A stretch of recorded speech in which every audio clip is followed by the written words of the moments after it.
Hello and welcome to another episode of Neptune Novelties, where we talk about books and literature. Mostly romance, but we also have a few non-fiction episodes where you can feel free to listen to and share your thoughts about the book that we talked about or any other suggestions. And if you're an author and would like to get in touch so we could have you over in our podcast or talk about your book, feel free to reach out via email, which you can find in the description. Now, let's get to today's episode. Now, normally I would talk about how I think you should lay back and take a few deep breaths and relax so we can start talking about the sweet new romance book that I read. But this time, the book that we're gonna talk about is an intense romance. I would even say that this is a dark romance when dark romance wasn't a thing, although it is a classical literature book.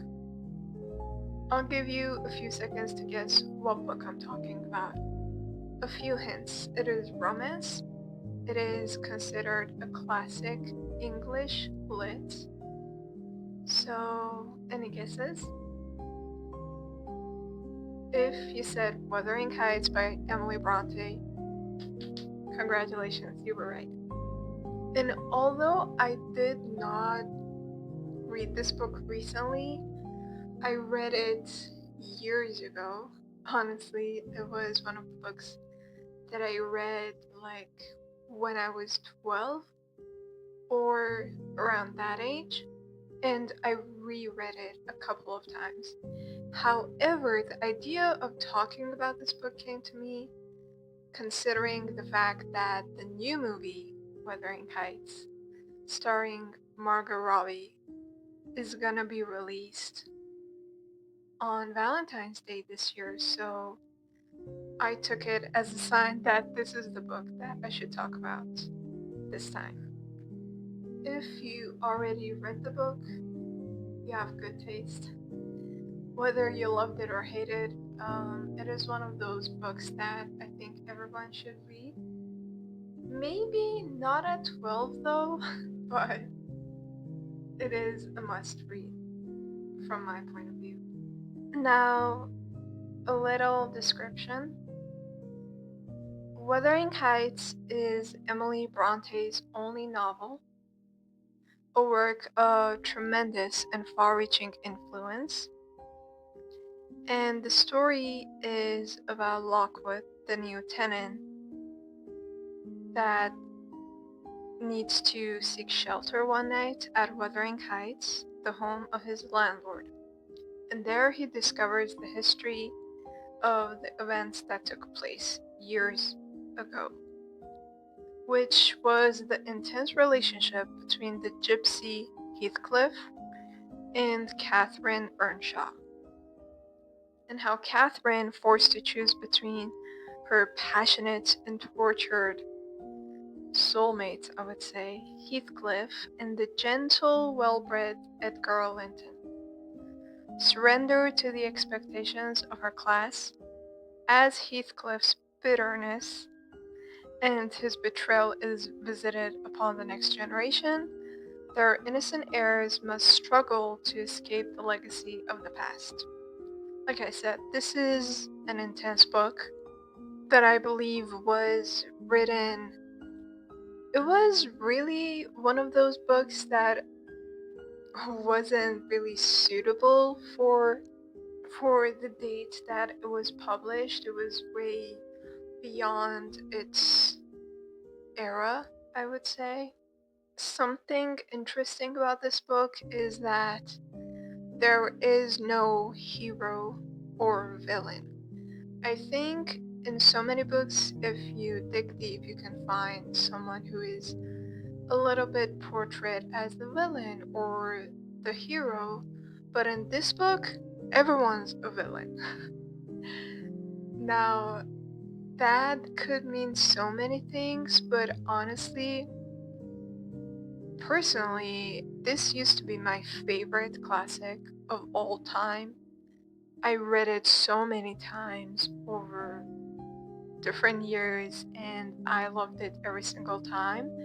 But the I think I recently just figured out how alarming and messy this story is. And even though I knew that this isn't the healthy, typical good love story or relationship, but the intensity really draws you in. I think this book has so many characters where even if you don't like them, even if you have so much anger or if you loathe a character so much, you still would want to know what happens to that person.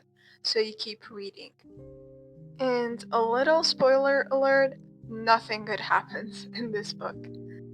Although on the surface some good things do happen, but eventually there is so much tortured soul and heartbreak and jealousy and all of the negative aspects of love is really found in this book. Although the story starts from a very innocent place, the story of Catherine and Heathcliff starts when they are really young. They're practically children, and the story grows with them. And as it grows with them, it gets more devastating, honestly. It kind of ruins the whole fairy tale that children used to have in general. Well, back then there was no Disney or stuff like that. But still, kids have so much innocence and pure love and pure curiosity. So when you start the book, you start reading their story, you just find it cute, in short. However, that changes drastically. And I do think that you would cry whether you watched the movie, which I have really high hopes for. I think I've only watched one movie that was. Wait, no, two. Yeah, two movies that were better than the books. But right now I'm talking about the books only. All Heathcliff and Catherine care about is to affect each other. And they don't really care about the how. They just want to make sure that they made the other feel something. And they don't care what that feeling is. Even if it's pain, they still feel proud because,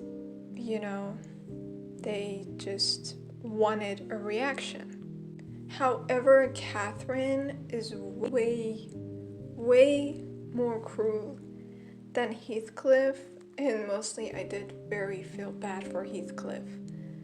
But even when Heathcliff completely changes himself and his entire life, Catherine still treats him like she used to. She does not appreciate or feel proud of whatever Heathcliff has done and all of the changes he's made. She still treats him like she is superior to him. And I think that's one of the reasons that Catherine felt extreme attraction to Heathcliff.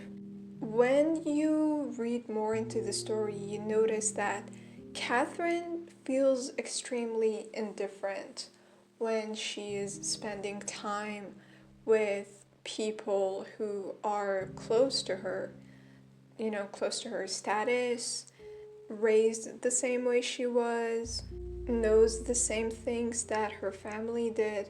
She desperately needs a gap.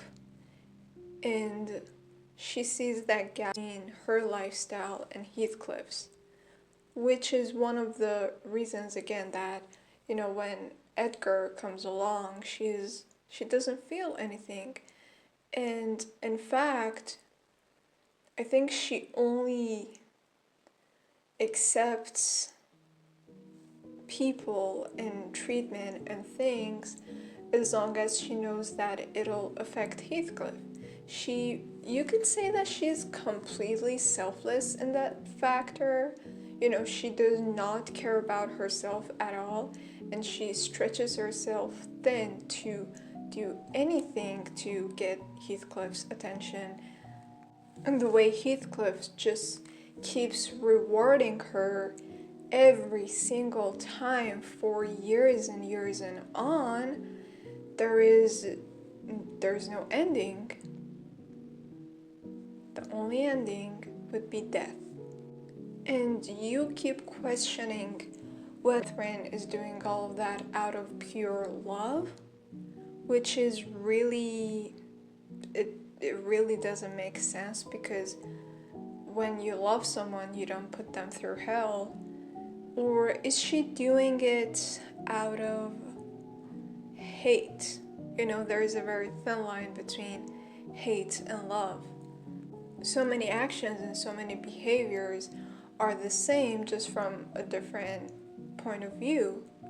And Heathcliff, because of the way his life has been, he sees no choice but to obey, but to chase, but to do anything that he's asked for and even more, just to keep it going. So that is one thing I think Catherine and Heathcliff had in common. They were so unloved that they would do anything for attention. Plus, I guess you could say that they were also twin flames. They were some sort of soulmates, but they were obviously not the healthy kind. And the generation after them has to deal with the residue of the mess they made, the scandal, and this sort of thing really becomes a trauma. And well, people are so obsessed with their own lives and their own storylines, and not even their past or their future. They only care about the present moment. And that kind of becomes like a generational curse, honestly. So their next generation would do anything to run away from everything that these two have made and these two have left. I also remember that I did watch a series. There are like multiple TVs and series and movies created based on the book, but the series was actually pretty good. I was impressed, but I'm still choosing the book. But the series was pretty good though. So even if you relate to any of the feelings and the storylines and the cycles that you see in this book, just because it is in a book does not make it okay, and is not considered romance, although it is often called romantic or timeless, but not everything that's timeless is a good thing. So whoever you are, I hope you are not relating to Heathcliff and Catherine's storyline. And if you do, I hope that changes from that to whatever your new favorite healthy romance book is. Thank you so much for listening to this episode. Feel free to check out other episodes. We have a wide selection for you to choose from. And I would love to hear your opinions, whether you agree or disagree with me. What is your favorite classic as well? I would love to know. Take care of yourself. Laters.